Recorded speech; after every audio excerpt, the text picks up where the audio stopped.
Hey, we're back. I'm your host, BKP. Good morning from the office, North Georgia's only live online morning show. Josh, show everybody how they can contact us. Okay, everybody how they can contact us there. And let's go with, hold on just a second. Just a second. I apologize. We're going to... Just a second. Won't take me but a minute. All right. There it is. So I'm your host, BKP. Here's the phone number. Here's the email address. This segment here, we are going to discuss what is called the Derelict Property Ordinance in Blue Ridge. And the reason I want to take this on when I say this, it's a 36-page document, all right? A 36-page document that a lot of the citizens are very concerned with in Blue Ridge. And the reason, again, I want to take this on is because the actual document was a first reading. And if you don't understand, I say this nicely, if you don't understand how an ordinance works, or a change to your county charter or city charter with ordinance, you have a first reading, you have a document, you have first reading, then you have a second reading, and then you vote. Well, they had a first reading. And the other night at the Blue Ridge City Council meeting, I want to say this also before we get started. I'm not taking like a total side here. I have my opinion on it. But we're not going to get into a city attorney clash, because the city attorney that represents Blue Ridge is a good attorney, okay? And when you read the email chains, and we will get into that with Council Member Ken Gaddis, he or she will only do what they're instructed. I mean, I have been dealing with county attorneys, plural, city attorneys, plural, for 10 years now in this business. I know how they work. And if they are asked to prepare a document, they prepare a document.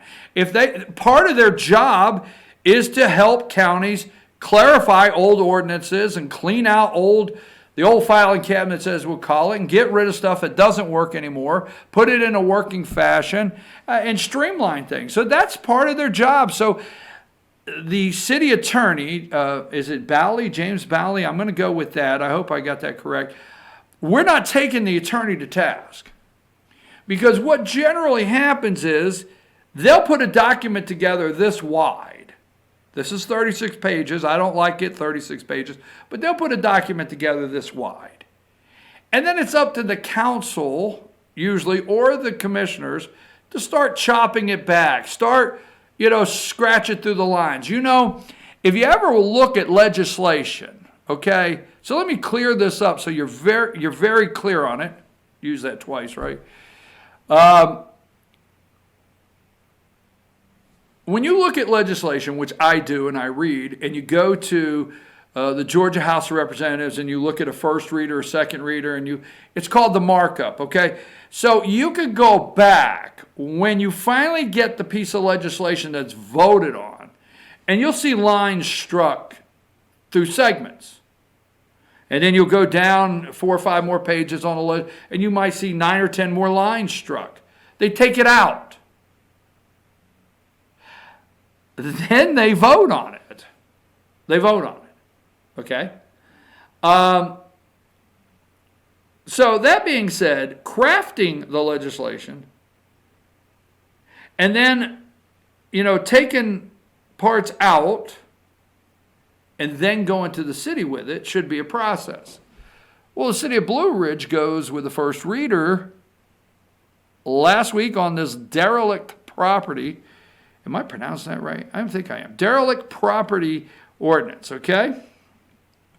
And they go with the first reader to the Blue Ridge City Council to the citizens.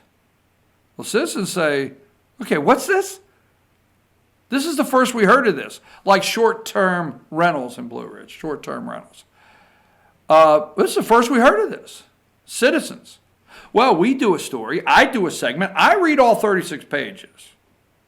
No matter how upset they get, I read all 36 pages. Okay.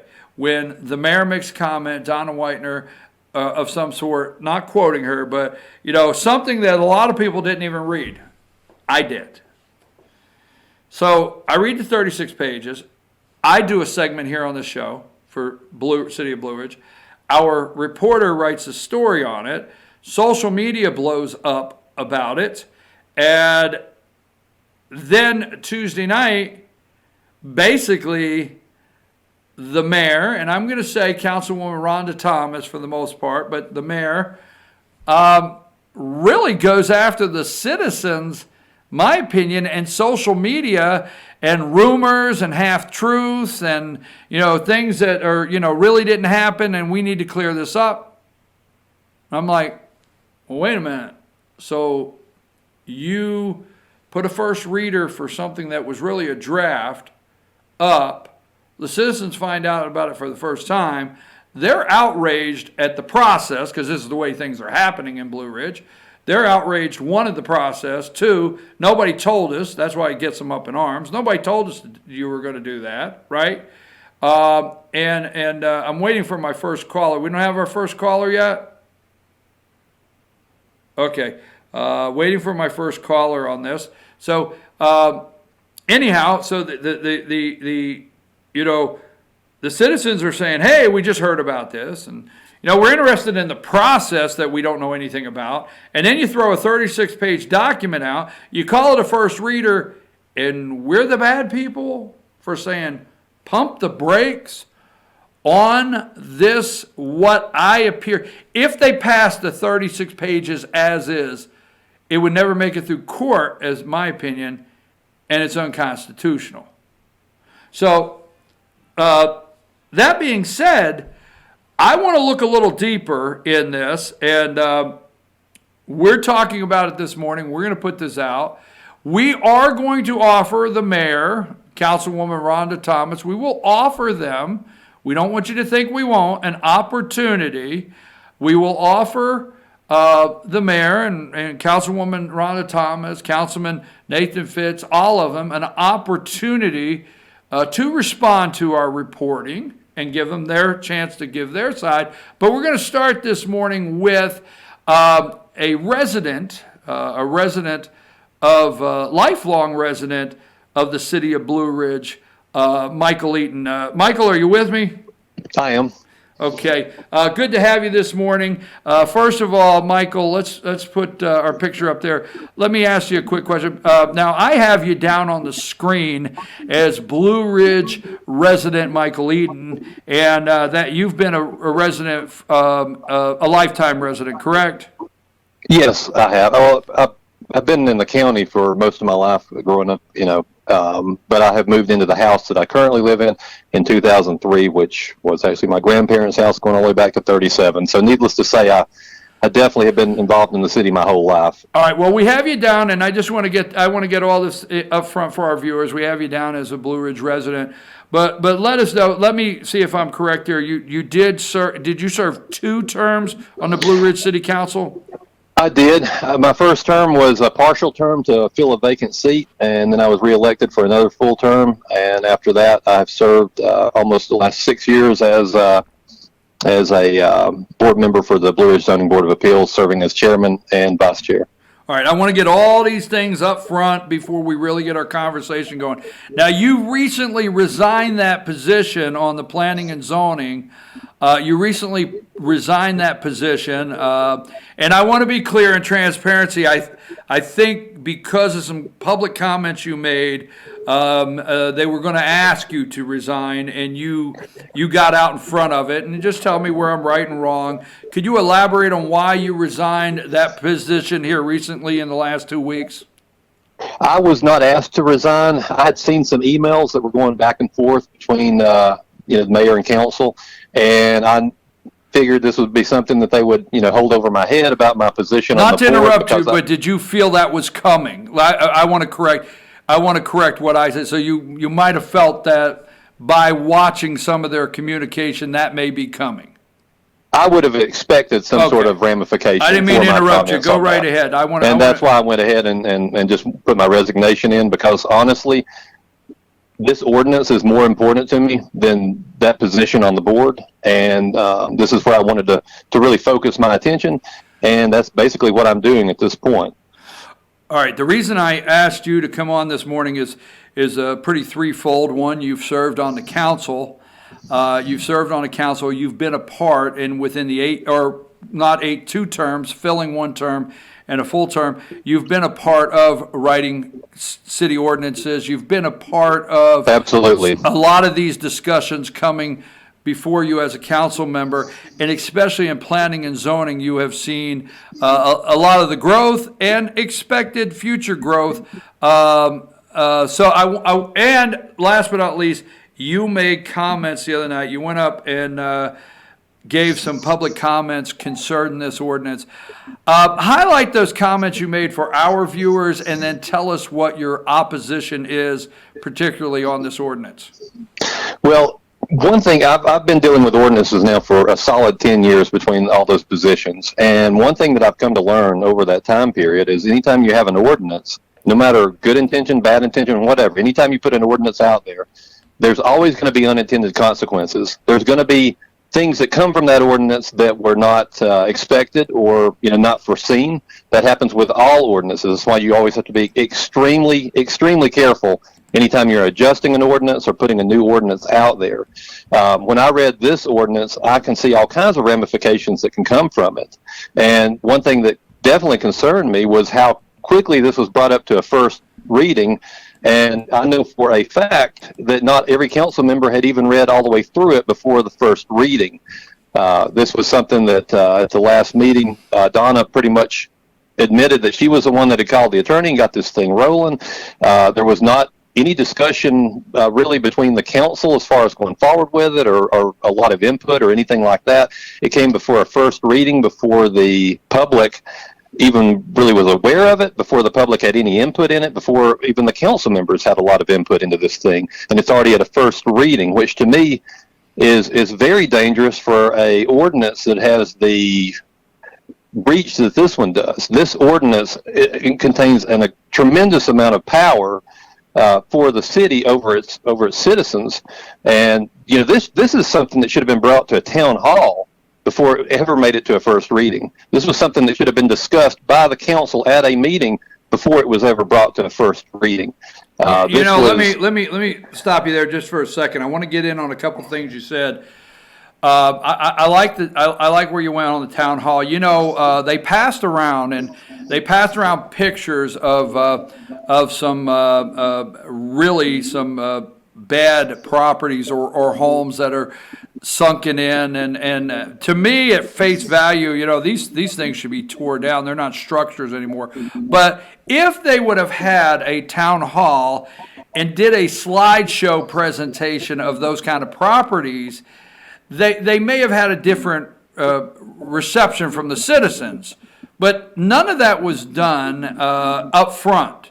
So if they'd have done that, number two, I took a note while we were talking, is you brought up unintended consequences, and I like that one, and I wrote that down because I'm going to stick with that, because I hear all too many times, as you know, I cover a lot of cities and a lot of counties, and I hear all too many times these grandiose ideas, and they are on the face of taking care of something, but that's where workshops come in play to start tearing them down. And you should go after these things as council members for the unintended consequences. But what if this happened, and what if that happened? How would we handle it? So I'm really focused. I'm really drilled into that right there, that I like that comment, unintended consequences.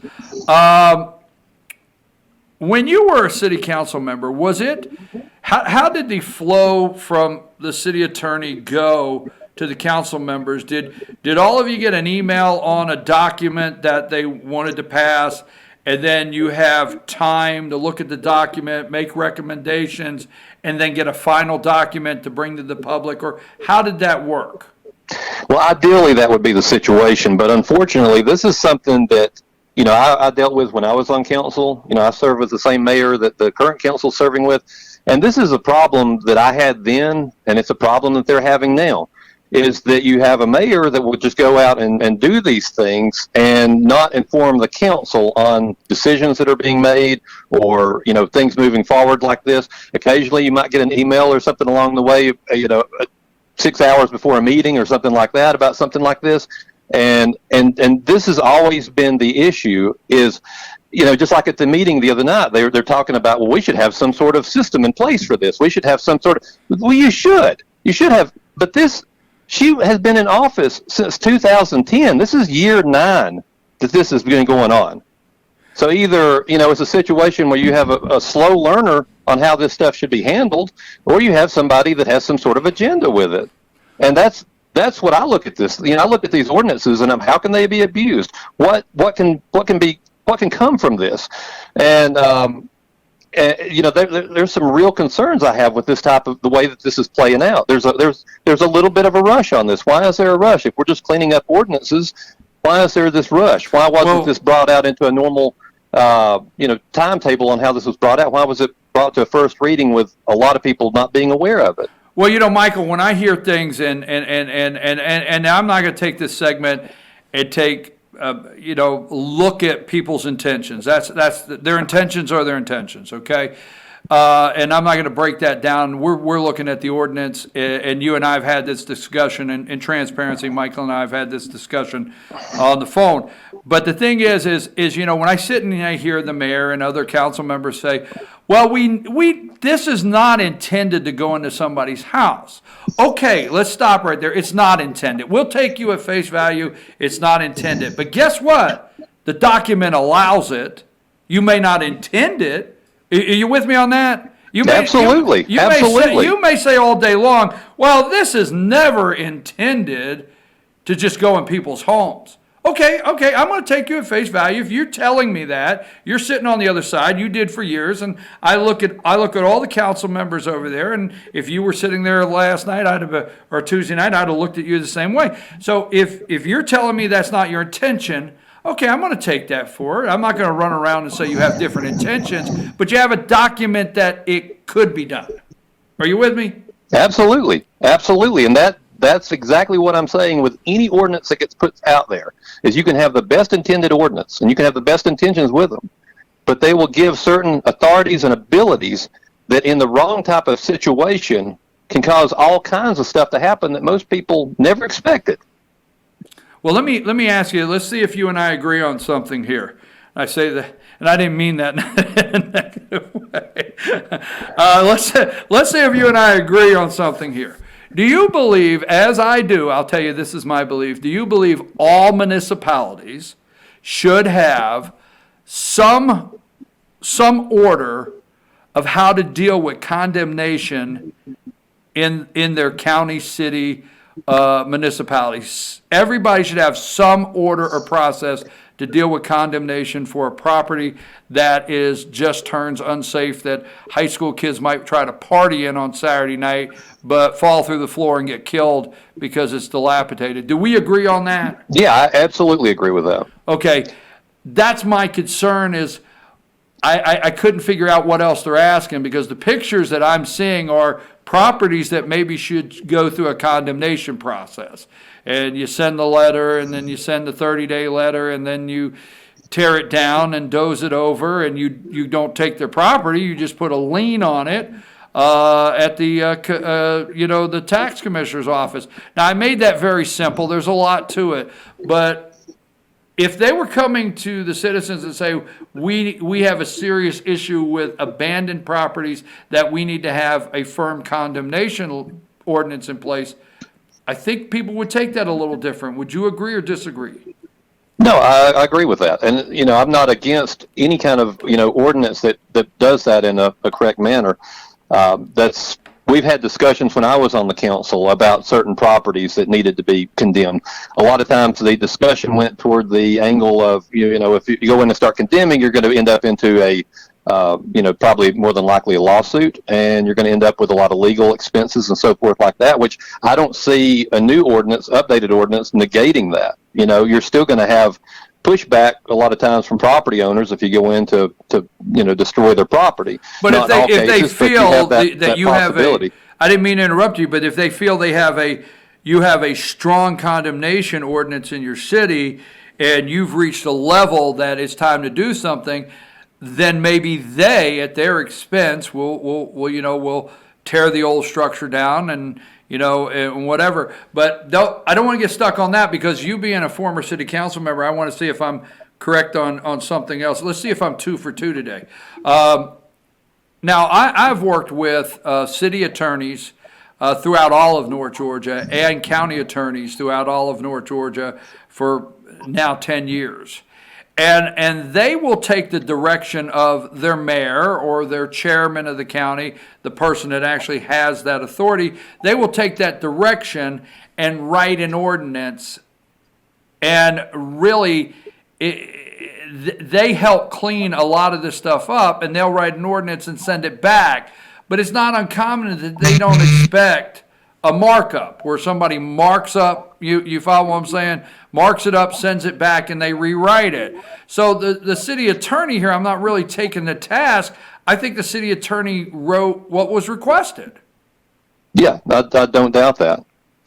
And don't you find it interesting, the other night they're doing markups that they're going to send back? So they already have a first reading, and are they going to have another first reading? What say you on the process? And I'm going to put you just a little bit on the spot.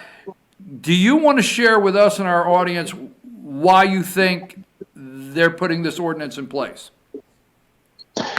Well, I mean, this ordinance can be applied to, a lot of other situations outside of abandoned houses and drug houses and stuff like that. The way the ordinance is, I mean, it's like painting with a 5-foot wide paintbrush. It covers a lot of, areas that this can be applied to outside of just abandoned houses and drug houses and all that. I mean, it goes into a lot of other areas as far as, yard maintenance and, keeping dirt off your property. That was one thing that I liked. You got to keep the dirt off your property.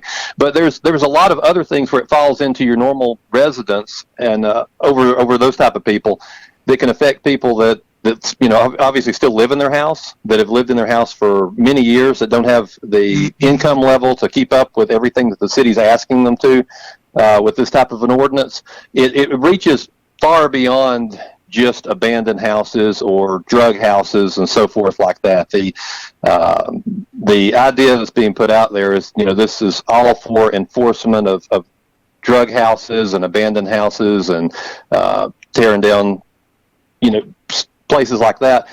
But this also affects everybody that still lives in their houses. This affects everybody inside the city of Blue Ridge that has, any residents inside Blue Ridge. This affects, it's a wide reaching ordinance, and that's one thing that really bothers me about this one is the reach on this.